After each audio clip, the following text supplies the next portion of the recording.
आगे बढ़ते हैं नेक्स्ट ज़ोडिएक की तरफ, जो कि है स्कॉर्पियो। ऐसे स्कॉर्पियंस के लिए क्या मैसेज है? तो उनके लिए स्कॉर्पियंस के लिए पहला कार्ड है forgive. It's time to let go of anger and blame. तो इसका मतलब है कहीं ना कहीं आपने एंगर और ब्लेम को होल्ड किया है, जिस वजह से आप लाइफ में मूव नहीं कर पा रहे हैं। तो दे आर सेइंग कि ये बहुत हो गया, मतलब अपने लिए ही आप सोचिए कि आप कितने टाइम से इसको होल्ड किया हुआ है, चाहे कोई भी हो आपके लाइफ में, या कोई भी पर्सन हो, इंडिविजुअल यानी क्लोज हो या ना फार रिलेटिव हो या फ्रेंड हो। अभी ये टाइम है कि आपको लेट गो करना है। इसका मतलब ये भी है, हो सकता है आपसे भी कोई गलती हुई हो और आपने उसको होल्ड किया हुआ है, तो आपको अपने आप को भी ब्लेम नहीं करना है और आपके आसपास वालों को भी ब्लेम नहीं करना है। सेकेंड कार्ड आया है true. Yes, what you are asking about is the truth. यानी आप जो भी अपने लाइफ में सोच रहे हैं या समझना चाह रहे हैं वो एक सच है। तो क्या होता है, सच के मायने बदल जाते हैं कि आप क्या सच मानना चाहते हैं और आप सच क्या नहीं मानना चाहते हैं। तो दूसरे क्या आपको सच बताना चाह रहे हैं, उससे पहले आप ये समझिए कि आप क्या सच समझना चाहते हैं। जब आप ये समझेंगे कि ये सच है, चाहे वो अच्छा है या बुरा है, तो आपके लिए एक्सेप्टेंस ईजी होगा। अगर एक्सेप्टेंस ईजी होगा तो लेट गो ईजी होगा। तो जब आप ये करेंगे तो आपको बहुत ही ज़्यादा रिलीफ मिलेगी और बहुत सारे जगहों पे आपको बहुत सारा ग्रोथ मिलेगा। अब हम देखते हैं आर्कएंजल माइकल आपके लिए क्या प्रेयर दे रहे हैं। ओके, तो वो कह रहे हैं कि आपको right about your thoughts and feelings.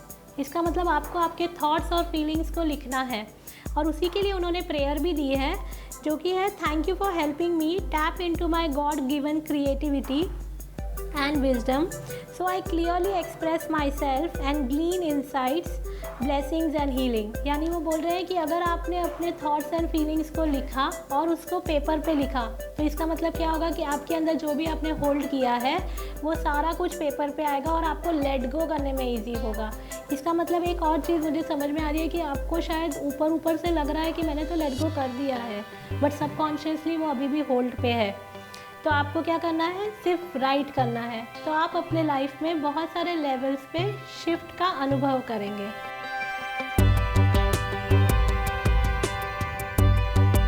चलिए अब आगे बढ़ते हैं नेक्स्ट ज़ोडिएक की तरफ, जो कि है सैजिटेरियस।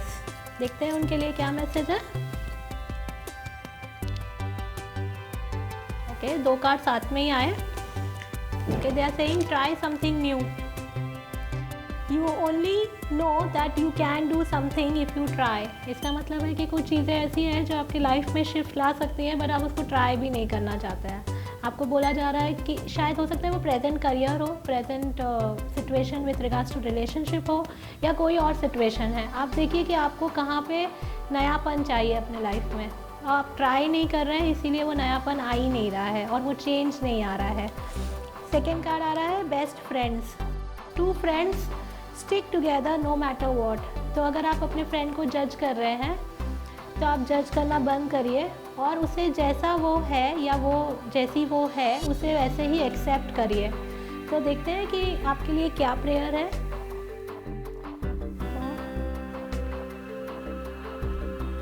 ओके, तो उनके लिए प्रेयर है your home is protected by angels. Archangel Michael, thank you for watching over my home and its inhabitants.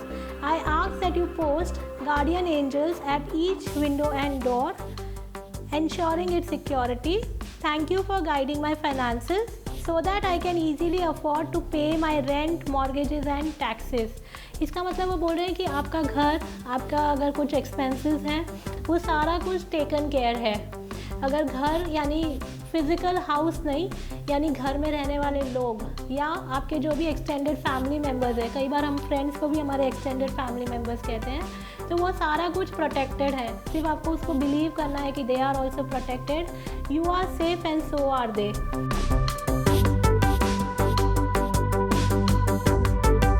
तो अब हम आगे बढ़ते हैं कैप्रिकॉर्न की तरफ, देखते हैं कि उनके लिए क्या मैसेज है।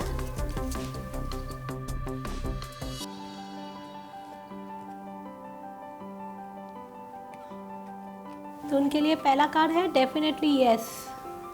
The answer to your question is strong yes. यानी आप जो भी अपने लाइफ में सिचुएशन में हैं या आपके मन में कोई डाउट या ना कोई भी ऐसी चीज़ चल रही है कि आपको पता नहीं है कि ये येस है या नो है, तो आंसर उसके लिए येस है। और ये जो है येस है इन अ वेरी पॉजिटिव वे है, क्योंकि अगर हो सकता है आप नेगेटिव सिचुएशन में सोच रहे हैं और प्रोक्रेस्टिनेट कर रहे हैं, तो इसका मतलब वो भी मैनिफेस्ट हो सकती है। तो ये आपके लिए एक साइन है या एक वार्निंग है कि आप प्लीज़ आपका थॉट प्रोसेस चेक करिए, क्योंकि सेकेंड कार्ड है क्यूरियोसिटी।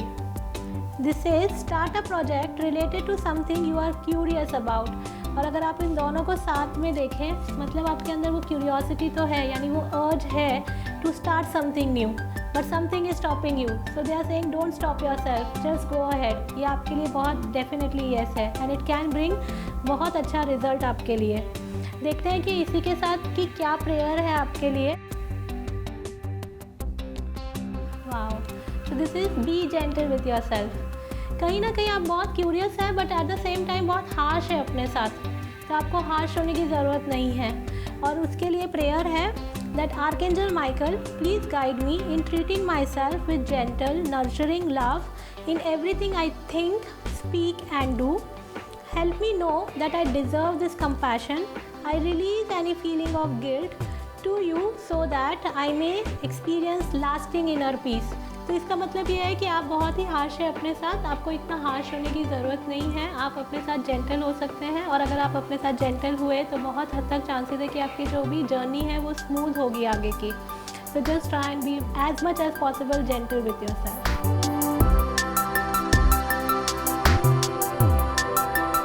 तो अब आगे बढ़ते हैं नेक्स्ट ज़ोडिएक की तरफ, जो कि है एक्वेरियस। देखते हैं कि एक्वेरियंस के लिए क्या मैसेज है।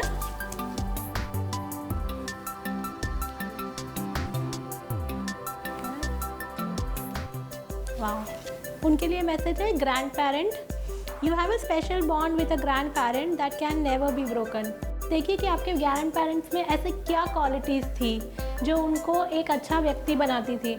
शायद वो आपको हेल्प कर सके आपके लाइफ में भी बहुत सारे पॉजिटिव चेंजेस लाने के लिए, क्योंकि बहुत बार ऐसा होता है कि हम उन्हें भी जज करते हैं। तो instead of judging them, take their experience. अगर वो अलाइव है तो उनसे बात कीजिए और उनसे जानिए कि क्या है उनके जीवन का, अच्छे जीवन का रहस्य।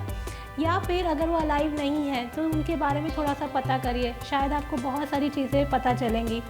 सेकेंड कार्ड आया है finish what you have started. जैसे कि इंडिकेट ही कर रहा है कि आपने जो भी अपने लाइफ में स्टार्ट किया है उसमें रुकिए नहीं, आगे बढ़ते जाइए, क्योंकि वो कहते हैं you have started something important and now it's time to complete it. यानी आपने कुछ बहुत ही इम्पॉर्टेंट स्टार्ट किया है, बट हो सकता है कि कुछ चीज़ें ऐसी है जो आपको ब्लॉक करिए, यानी हो सकता है आपको टायर्ड महसूस हो रहा है। Keep on moving, may be a small step can help you जहाँ पर आपको रीच होना है, यानी जहाँ पे आपको पहुँचना है, but don't stop taking steps. Okay, so let's see कि आपके लिए क्या प्रेयर है। Wow, so guarded and protected. तो जैसे कि इसमें लिखा है कि finish what you have started, यानी हो सकता है कि आपके अंदर डाउट आया है कि क्या मैं वो फिनिश कर पाऊंगी या कर पाऊंगा, तो आप वो सोचिए मत, क्योंकि आप हर एक स्टेप पे गार्डेड हैं और प्रोटेक्टेड है। तो आपके लिए प्रेयर है guarded and protected. Thank you for protecting my love ones and me, ensuring that we are safe and that all our needs are met. I now accept your help gratefully and gracefully, knowing that it's right for me and all others to accept heavenly assistance. यानी वो बोल रहे हैं कि आपको assistance available है, but शायद आप उसको ले नहीं रहे हैं। यानी आपका जो भी प्रोजेक्ट है वो आप असिस्टेंस, यानी उनका असिस्टेंस ले सकते हैं और या आसपास के लोगों का ले सकते हैं, बट आप सोच रहे हैं कि ये आप ही कर रहे हैं, तो वो ना करके आप उनके लिए बिलीव करिए, जिसमें भी आप बिलीव करते हैं। यहाँ पे मैंने आर्कएंजल माइकल का डेक लिया है, बट जिस भगवान में या जिस भी रिलीजन को आप फॉलो करते हैं, बस आप ये बिलीव रखिए कि वो आपका ध्यान रख रहे हैं, and that can really help you to move and finish the project that you have started.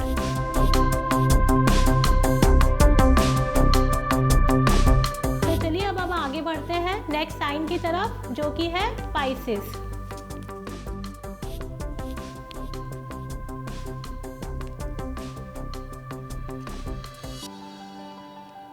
Again first card है टीम वर्क। जैसे मैंने पहले एक्सप्लेन किया था, टीम में काम करिए, अकेले काम मत करिए, सब कुछ मैं ही कर लूँ ऐसा मत सोचिए। हेल्प लीजिए आपकी टीम की, डेलीगेट करिए जितना हो सके। शायद हो सकता है आपको लगता है आप परफेक्टली काम करते हैं, हाँ हो सकता है आप करते हैं, बट औरों को भी मौका दीजिए, they are there to help you. तो जब आप टीम वर्क में काम करेंगे तो आपके लिए ग्रोथ आसान होगी और आपकी टीम के लिए ग्रोथ आसान होगी। क्योंकि सेकेंड कार्ड आया है क्रिएटिव, जिसका मतलब है draw, paint, think and act in creative ways. यानी अगर आप टीम वर्क में काम करेंगे तो आपकी क्रिएटिविटी भी एनहांस होगी। हम देखते हैं कि उनके लिए क्या प्रेयर है पाइसेस के लिए। सो पाइसेस के लिए प्रेयर है, your inner guidance is real and trustworthy. Prayer कुछ इस प्रकार है, please help me clearly hear, see, feel and know that divine guidance that I have asked and prayed for, allow me to keep my ego out of the way so your wisdom can come streaming through me for my own benefits and for those around me। कितना perfect है ये card, क्योंकि team work में सबसे बड़ा जो issue आता है वो है ईगो, कि मैं क्यों लूँ हेल्प, मैं क्यों उनको बोलूँ, या हो सकता है टीम मेंबर भी आपसे बात करने से कतरा रहे हैं क्योंकि ना वो भी नहीं चाहते कि आपको वो बताएं। तो आप अपने ईगो को अलग रख के अपने लिए और आपके टीम मेंबर के लिए, दोनों के लिए ही अच्छा रहेगा अगर आप अपने इनर गाइडेंस को ट्रस्ट करें। क्योंकि कई बार ऐसा होता है कि इनर गाइडेंस हमें हमारे कंफर्ट से बाहर लाता है, जो कि हम नहीं आना चाहते, तो उसको साइड में रखिए। हो सके तो आप ऐसा कर सकते हो कि जब भी आपका ईगो ऊपर आए तो बोले कि भाई ठीक है तुम आए हो, I acknowledge it but I would still go ahead. So just give that not to yourself और आप देखेंगे कि आपकी लाइफ में बहुत अच्छे पॉजिटिव चेंजेस आ रहे हैं।